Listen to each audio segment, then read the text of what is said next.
बायोफॅक्टर. नमस्कार शेतकरी बंधूंनो, मी राठोड रमेश बायोफॅक्टर कंपनीचा प्रतिनिधी म्हणून औसा हेडक्वार्टरचं प्रतिनिधित्व करतो. तर मी आज करसगाव गावामध्ये त्या गोबीच्या प्लॉटवर आलेलो आहे. तरी आपल्या शेतकऱ्यांनी आपलं बायोफॅक्टरचं बेलम S3 हे प्रोडक्ट वापरलेलं आहे. तर त्याचे काय रिझल्ट आले हे आपण त्यांच्याकडूनच जाणून घेऊया. नमस्कार. नमस्कार सर्वप्रथम आमच्या शेतकरी बांधवांना आपला परिचय द्यावा. माझे नाव तळे महादेव विलास, राहणार करसगाव, तालुका औसा, जिल्हा लातूर. Mobile number 9730842401. मी साहेबाच्या म्हणण्यानुसार बेलम S3 चा वापर करून पत्ताकोबीचे फुगवणीसाठी त्याचा वापर केला आणि मला त्याचा अक्षरशः रिझल्ट आला. पत्ताकोबीचे असं गड्डा तयार होत नव्हता सुरुवातीच्या काळामध्ये. असं औषध आणायला गेल्यानंतर साहेबाची भेट झाली. नंतर म्हणले त्याने असं आमचं प्रोडक्ट आहे बायोफॅक्टरचं बेलम S3 सोडून बघा. बघितल्यानंतर त्याचा खरोखरच रिझल्ट आला.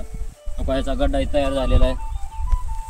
गड्ड्याची साईज होती, त्याला 40-45 दिवस झाले. आता सुरुवात झालेली आहे. अजून कालावधी आहे थोडा.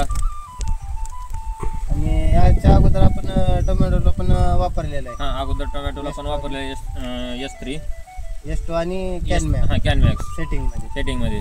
ते सेटिंगमध्ये जर आपला प्लॉट एक तर आपलं ते तणनाशकामुळे डॅमेज झालेला आहे. तणनाशकामुळे सगळ्यात महत्त्वाचं म्हणजे अगोदर तणनाशक मारल्यामुळे प्लॉट गेलेला होता आपला, पूर्ण 0 प्लॉट झालेला होता. ही सोडल्यानंतर आपला टोमॅटो म्हणजे पूर्व अवस्थेत आला, पहिले जसा होता तसा. त्याचे पण रिझल्ट आहेत. तो पण एकंदरीत आपलं प्रोडक्ट बायोफॅक्टरचे जे प्रोडक्ट आहेत ते वापरल्याच्या नंतर तुम्हाला रिझल्ट पण चांगला भेटला आणि समाधान झालं. रिझल्ट पण आला आणि समाधान झालं. आपल्या दुसऱ्या इतर शेतकऱ्यांना सांगू इच्छितो बायोफॅक्टरचे टोटल GM, INM चक्र, बेलम S3, S2 आणि असे प्रोडक्ट वापरावे. मला वाटतं तुम्ही आधार गोल्ड पण वापरले. आधार गोल्ड पण सुरुवातीच्या काळात वापरतो. पत्ताकोबीला वापरतो. आता सोयाबीनला पण सांगितलं होतं, वापरले का नाही? सोयाबीनला वापरलो की त्याचे काय म्हणतो ते वापरल्यामुळं, आधार गोल्ड वापरल्यामुळं वर्षात एक दिवस कमीत कमी 1-2 दिवस अगोदर आहे. आणि जर्मिनेशन पण 100% वापरल्यामुळं दिसून आली. वेस्टेज जायचा विषयच नाही बियाचा.